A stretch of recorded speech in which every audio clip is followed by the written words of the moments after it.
Dalam rangka Pekan Olahraga Nasional atau PON ke-20 di Papua, 600 relawan penari kolosal akan memeriahkan ajang nasional ini. Untuk kota Jayapura sendiri, jumlah penari ada sebanyak 200 orang dari total keseluruhan. Pada Rabu siang ini, 200 relawan penari kolosal asli Papua terlihat tengah berlatih di Auditorium Universitas Cendrawasih, Abe Pura, Kota Jayapura, Papua. Informasi lengkapnya akan disampaikan oleh rekan jurnalis Tribun Papua, Tirza Bonyadone yang kini sudah tersambung bersama kami. Halo Tirza. Baik, selamat sore.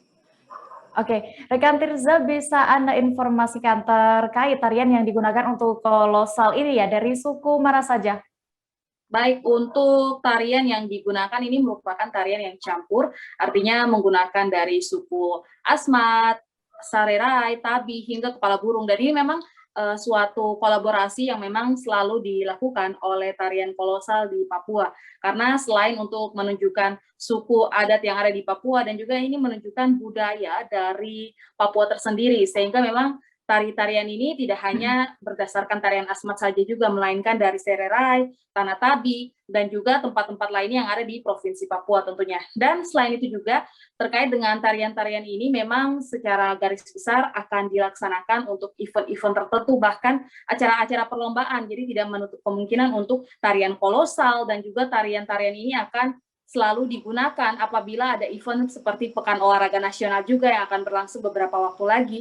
Dan juga dari tarian-tarian ini selain memperkenalkan budaya seperti yang tadi setelah saya jelaskan, tarian-tarian ini juga menunjukkan ciri khas atau keberagaman dari orang asli Papua, dan di mana bisa dilihat di layar kaca kita bahwa anak-anak Papua begitu antusias dalam melakukan tarian-tarian ini. Selain untuk memperkenalkan daerah juga, ini menunjukkan cita dan ras asli Papua. Seperti itu deh ya.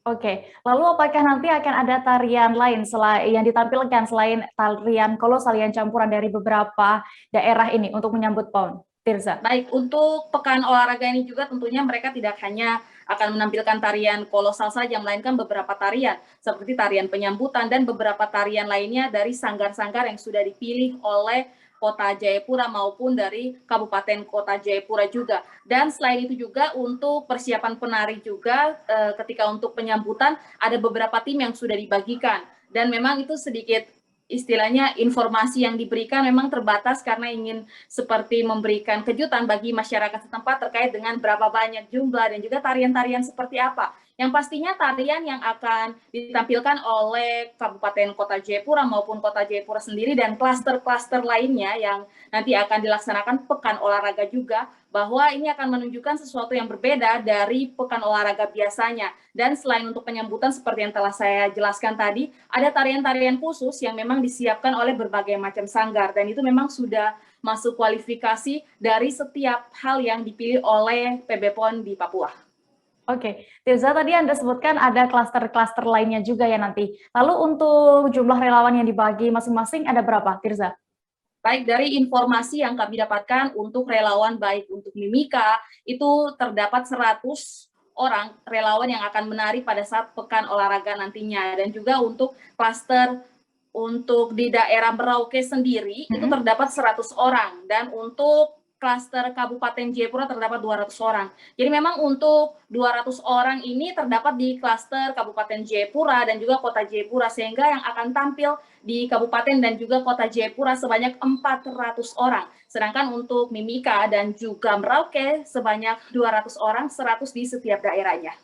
Baik, Tribuners, tadi rekan Tirza juga sudah berhasil melakukan wawancara bersama Koordinator PB PON Bidang Sosial Budaya Provinsi Papua, Septinusa, dan juga Enrico Yori Kondologit, selaku Koordinator Pemeran dan Pementasan Bidang Sosial Budaya. Berikut liputan lengkapnya.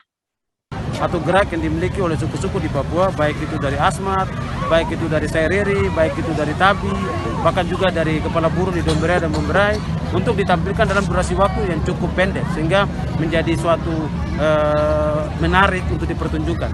Nah, salah satu perbedaannya juga kalau tari tradisi itu secara koreografi tidak bisa ditampilkan campur-campur begitu, karena dari dulu koreografinya begitu sampai kapanpun tetap begitu.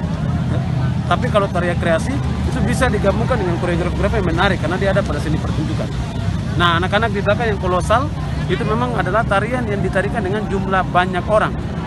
Nah, jadi seperti mereka menari tarian Asmat, tapi dengan gerakan yang sama, tapi dengan jumlah yang banyak. Lalu kalau tarian kelompok untuk penyambut. Ya baik,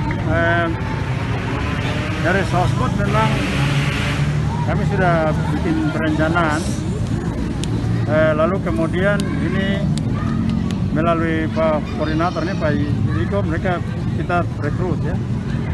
Jadi rekrut ini penari ya. Penari ini direkrut dengan ada penari, kemudian ada juga tim yang mereka yang disebut ambasador ya. Ini untuk beberapa kegiatan yang berbeda-beda tapi ada dalam bidang Sosbud.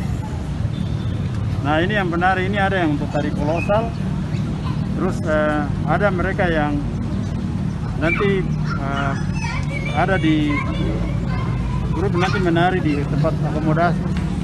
Jadi hotel-hotel nanti ada kita punya panggung seperti itu kecil nanti dibuat, atau mungkin juga bisa nanti mereka menari di situ. Tapi dengan juga Terima kasih sudah nonton. Jangan lupa like, subscribe, dan share ya.